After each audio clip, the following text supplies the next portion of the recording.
Welcome to Plugged Inland. I'm Roger Bowman. As a community, we want to educate our youths, not only to enrich their lives, but also so they can contribute to our economy and provide us all with goods and services that they can help bring to fruition. Thus, the goal of a good education is a good career. Workforce development is a priority for San Bernardino County and for all of California. Let's hear from regional expert and California Workforce Investment Board member, Jamil Datta.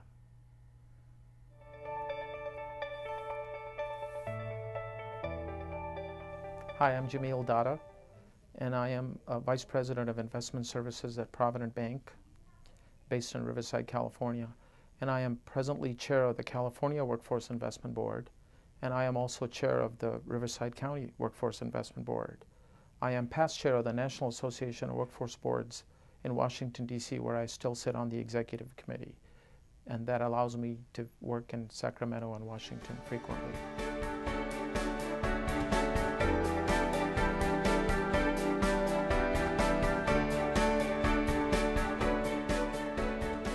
Well, the nation's public workforce system is designed so there are 550 local workforce investment boards spread around the country that are funded through the Workforce Investment Act by the Department of Labor.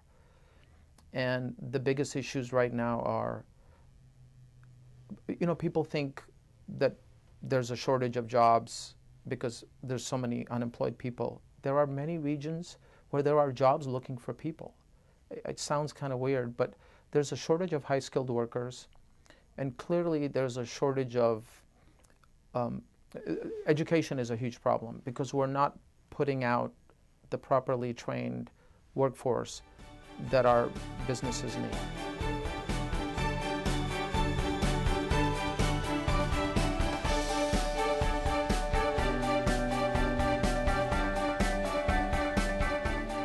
What the National Board does is it represents the 550 local boards and the 50 state boards. So the way the funding is, there's 550 local boards mandated by Congress, and there's 50 state boards that are basically the governor's boards. And so the National Board advocates for them and represents them and is their voice in D.C. because all the funding is done through Congress, and so we're constantly having to remind the members in Washington, D.C., our legislators, that the public workforce system is alive and well and it's working. And we remind them that it ties into economic recovery. And so being the voice of that, and education plays a big role in that. To me, it's 50-50 education and 50-50 business.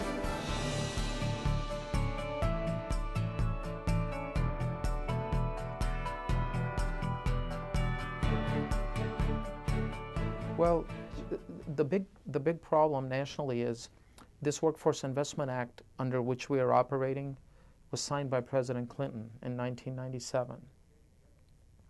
And in a conversation that our National Board had with President Clinton 3 years ago when he came to see us, he even told us that this Workforce Investment Act of 1997 was written when times were great.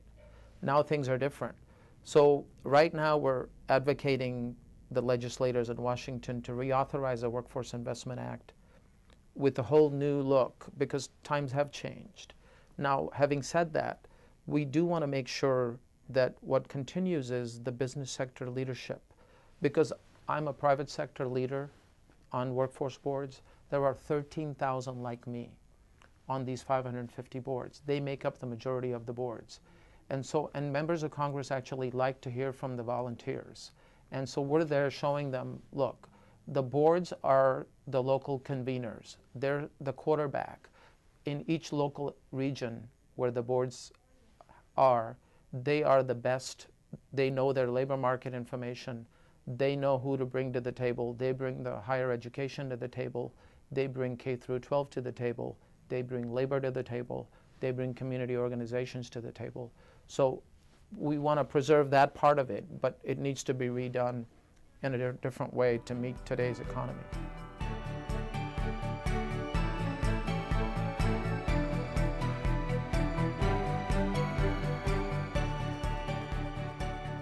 Again, in workforce development, education plays a big role.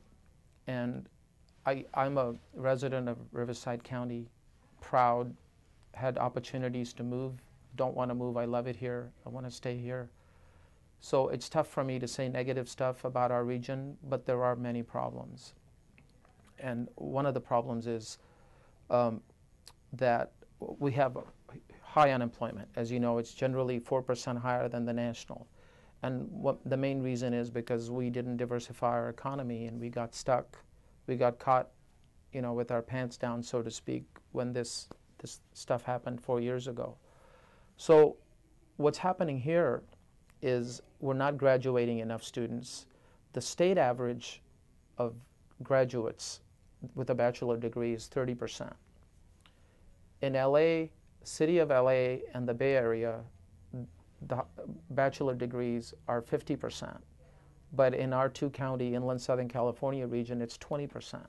One of the things that I like about what California is doing is California is mandating that the workforce boards, 49 are in California, and they're mandating that those 49 boards spend more money, use more of their allocation on training.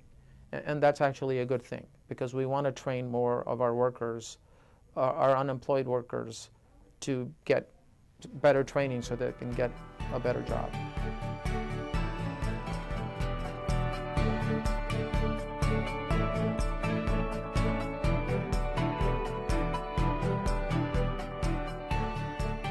We need to teach them basic economics. They don't understand. A lot of the kids today, I think social media is great, but a lot of the kids are missing the basic skills, the soft skills, the manners.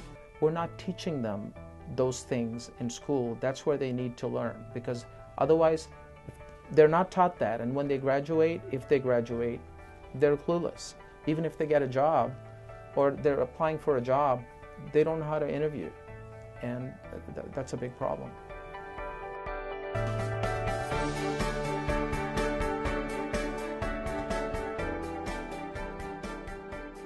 Somebody that finishes high school in their lifetime will earn about $400,000 more than a high school dropout.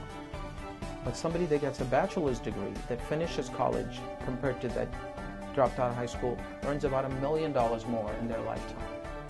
So it's a huge thing. That means they would have more money in retirement, they'd be able to do more things every day, and it's the trickle-down theory. If they're making more money, they're paying more tax, they're spending more money, which is creating more jobs, and so on and so on.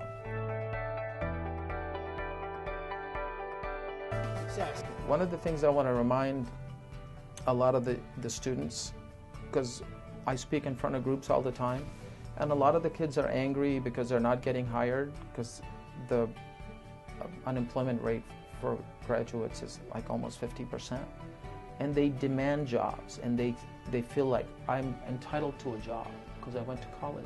And I have to remind them that employment is by invitation only. Sorry, people. It's the business owner. If it's got to be about business, if they have the job and you have the skills, then you've made the match. It's not automatic. So I think that needs to be taught. But the other big problem for the Inland Empire, and this is a really scary number, every hour a high school dropout is born in the Inland Empire. One every hour. And if you think about the folks that are incarcerated or on welfare or end up on public roles for the rest of their lives, most of those are high school dropouts. And the cost to a local community of every high school dropout is $260,000. That's the lifetime cost. So multiply that by one every hour and think about how much money our two-county region is wasting. So, and in today's environment, in this economy, we can't afford that. So I think that our number one fix really needs to be, we've got to figure out a way to reduce our high school dropout rate.